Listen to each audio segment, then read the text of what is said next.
Hai hai hai, halo semuanya. Apa kabar sahabat onlineku dimanapun kalian berada saat ini? Semoga dalam keadaan yang sehat-sehat selalu dan dilancarkan rezekinya. Dan tentunya tetap semangat dan selalu bahagia. Bagi teman-teman yang baru pertama kali mampir di channel aku ucapkan selamat datang. Perkenalkan, aku Divya, mempunyai 3 orang anak dan mempunyai toko sembako kecil di rumah. Dan bagi teman-teman yang sudah setia menonton video-video aku ucapkan banyak-banyak terima kasih. Semoga apa yang direncanakan, apa yang dicita-citakan akan segera tercapai.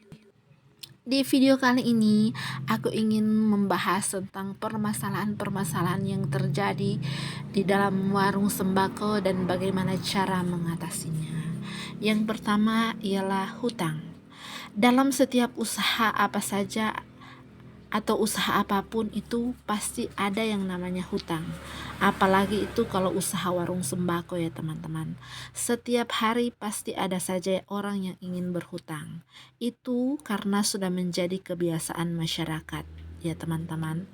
Oleh sebab itu kita harus menghindari yang namanya pelanggan yang suka berhutang.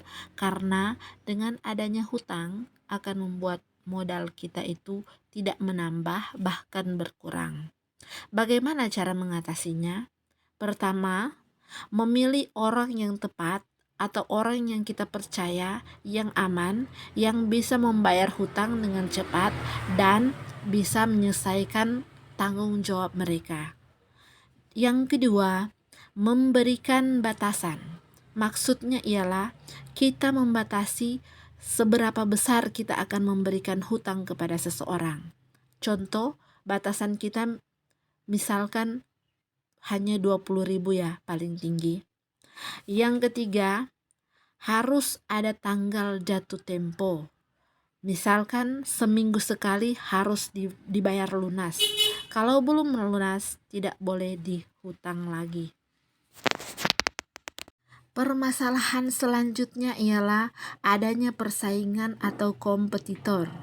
Contohnya, di dalam kita membuka usaha warung sembako, terus usaha kita berkembang, banyak pelanggan, pasti ada saja yang ngikut usaha kita ya. Bukan cuma 1 atau 2, pasti banyak yang ngikut buka usaha juga warung sembako ya teman-teman. Maka mulailah muncul persaingan usaha. Mungkin pada awalnya kita tidak berasa perubahannya karena kita berpikir pelanggan kita sudah banyak, jadi nggak masalah mereka mau buka usaha yang sama juga seperti kita, nggak masalah. Tapi nanti kalau kompetitor kita lebih unggul dalam masalah harga dan pelayanan, otomatis pelanggan kita akan berpindah teman-teman. Mulai saat itu pasti akan berasa kalau omset kita berkurang, dan di situ kita mulai timbul rasa iri atau apalah. Harusnya kita introspeksi diri ya. Kenapa bisa seperti itu? Cara mengatasinya ialah kita harus mengevaluasi. Mungkin harga jual kita yang kemahalan atau pelayanan kita yang kurang bagus, itu harus kita perbaiki ya teman-teman. Permasalahan yang ketiga ialah barang tidak laku. Barang yang dijual di warung sembako itu banyak ya, bukan cuma 1 atau 2 macam. Bahkan di toko-toko besar sampai ratusan ataupun ribuan ya teman-teman.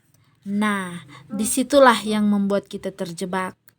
Kita sudah menyediakan segala jenis barang di toko kita supaya terlihat komplit dan terlihat penuh.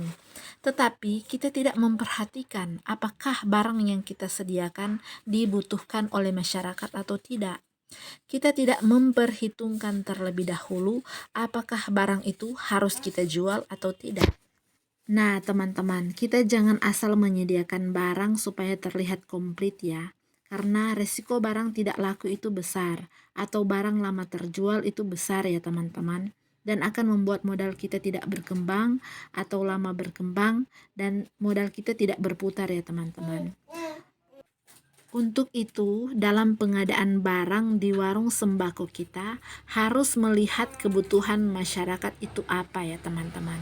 Kita harus tahu barang-barang apa saja sih yang slow moving dan barang-barang apa saja sih yang fast moving. Kalau perlu, kita buat listnya teman-teman. Barang-barang apa saja sih yang paling banyak dicari orang?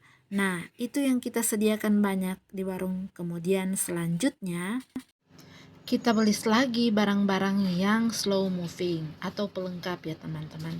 Kita sediakan juga ya, tapi stoknya tidak sebanyak barang-barang yang fast moving. Jadi di sini kita mengutamakan yang barang-barang pokok ya. Barulah bahan-bahan pelengkap. Yang penting ada. Permasalahan selanjutnya ialah barang rusak atau expire.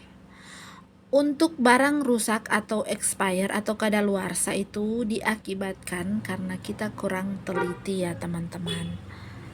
Ini banyak kali terjadi di warung-warung sembako ya teman-teman. Banyak barang kadaluarsa karena kita kurang ngecek, kita kurang teliti. Ada barang yang rusak karena dimakan tikus atau kita kurang teliti di dalam kita membeli barang ya teman-teman. Saya sarankan ya teman-teman, kalau kita belanja itu carilah toko grosir atau supplier atau agent yang bisa return barang yang sudah expire sehingga kita tidak rugi ya teman-teman. Sebenarnya barang kadaluarsa atau expire itu karena kesalahan kita. Kita tidak ngecek terlebih dahulu, kita kurang teliti sehingga akan merugikan toko kita ya teman-teman. Untuk itu, kalau kita pergi berbelanja itu kita harus teliti ya teman-teman. Kita harus mengecek tanggal kadaluarsanya kapan.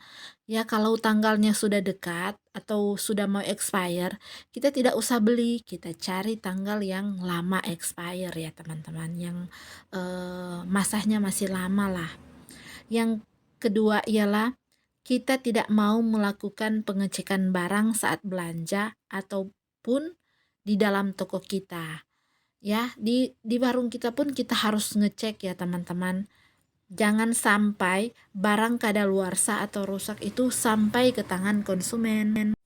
Nah, kalau sampai barang-barang yang rusak atau barang yang sudah kadaluarsa itu sampai ke tangan konsumen atau pembeli, maka akan merusak image warung kita ya teman-teman. Warung kita akan dicek menjual barang-barang yang rusak atau kadaluarsa, sehingga konsumen atau pembeli tidak mau berbelanja lagi di warung kita ya teman-teman. Maka dari itu teman-teman, kita harus rajin melakukan pengecekan barang, juga harus rajin atau harus teliti dalam pembelian barang. Nah, itulah beberapa masalah yang sering kita alami di warung sembako ya teman-teman. Jika ada masalah-masalah lain yang teman-teman alami selama membuka warung sembako yang tidak saya sebutkan di sini, bisa juga ditambahkan atau bisa juga di-sharing di kolom komentar ya teman-teman. Oke, saya kira sampai di sini dulu video dari saya. Semoga bisa bermanfaat, bisa berguna, dan kita bisa ketemu lagi di video-video saya selanjutnya. Dadah.